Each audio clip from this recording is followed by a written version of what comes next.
Bismillahirrahmanirrahim. Assalamualaikum warahmatullahi wabarakatuh.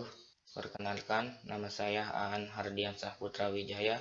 Saya dari Prodi Pendidikan Fisika semester 3.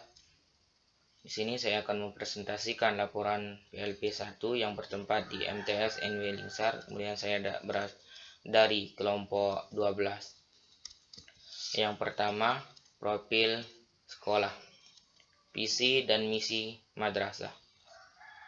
Yang pertama, visi, terwujudnya generasi muslim yang religius dan berdaya saing.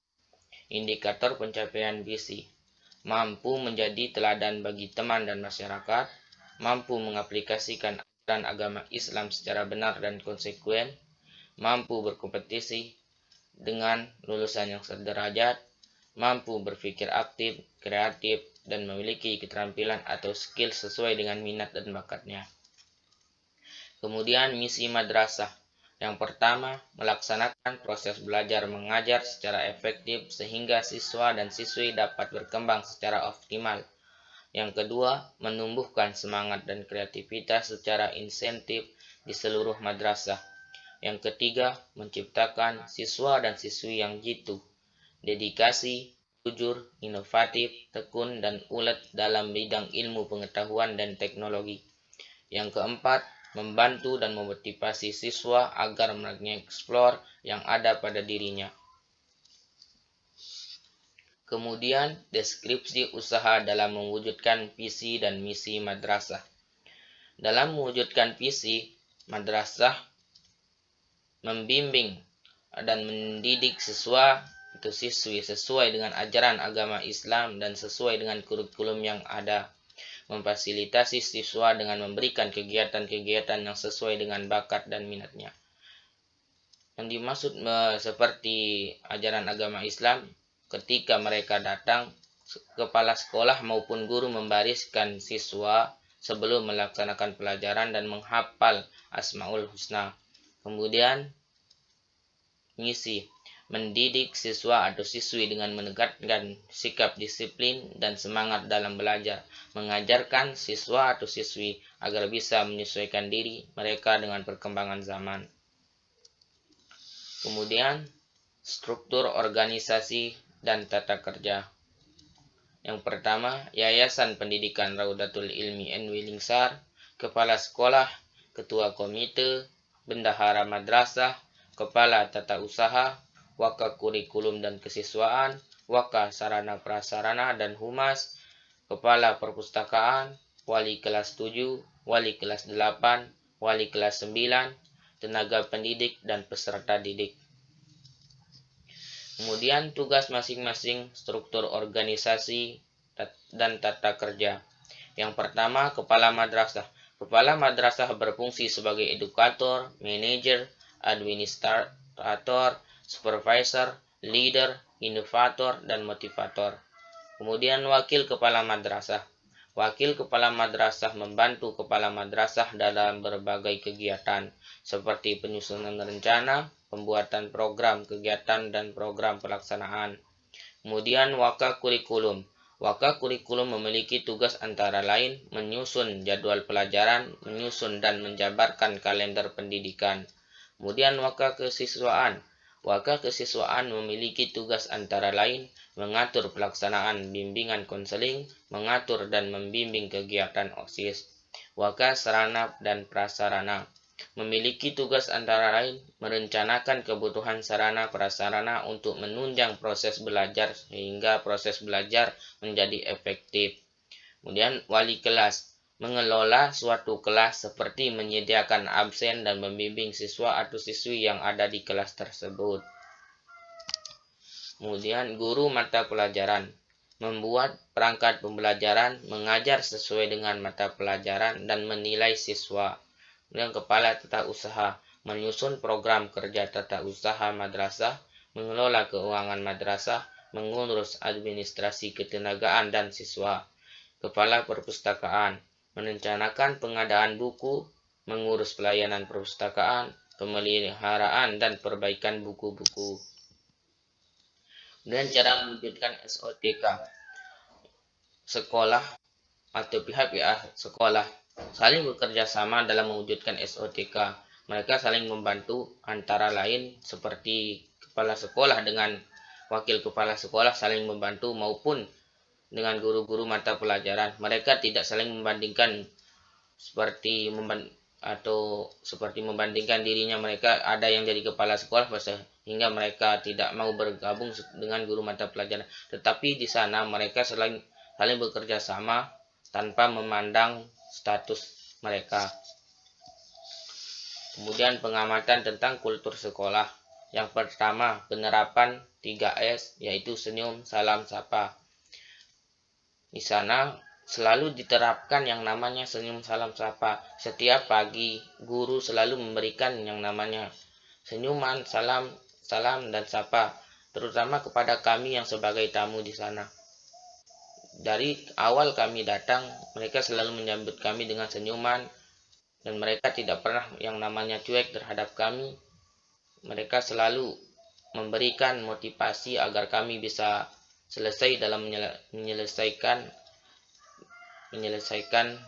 PLP 1. Kemudian, apakah sekolah memiliki prestasi akademik? Ya, sekolah MTS atau Madrasah MTS N.W. memiliki prestasi akademik yang antara lain seperti prestasi olimpiade, juara olimpiade IPA dan matematika. Kemudian sekolah memiliki prestasi non-akademik. Ya, sekolah memiliki prestasi non-akademik.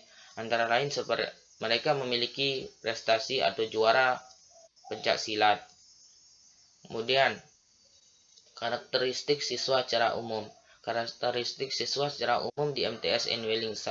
mereka siswanya masih terlalu banyak bermain karena masih terbawa sifat SD-nya. Kemudian karena jarang masuk karena pandemi, mereka masih terbawa ingin pulang atau senang-senang bermain.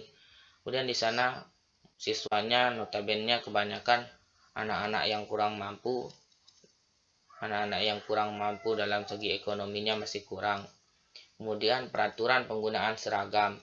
Peraturan penggunaan seragam di masa pandemi ini, sekolah tidak memberatkan mereka siswa masih menggunakan seragam bebas. Kemudian sebelum pandemi ini mereka menggunakan baju sesuai dengan aturan yang ada, seperti hari Senin menggunakan baju hijau, kemudian hari Rabu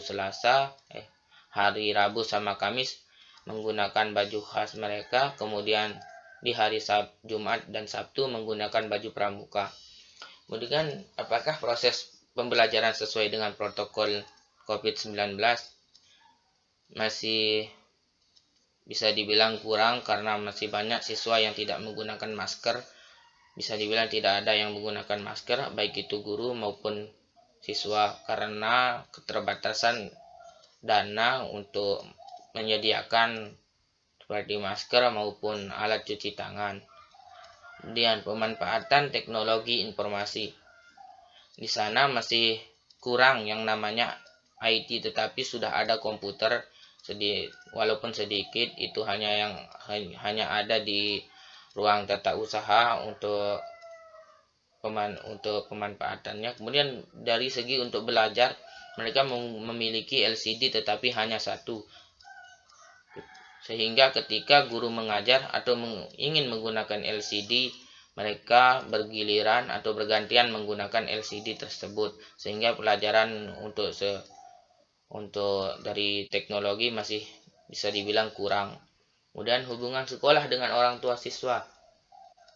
Sekolah selalu mengundang orang tua siswa dan komite sekolah ketika penerimaan siswa dan pembagian raport.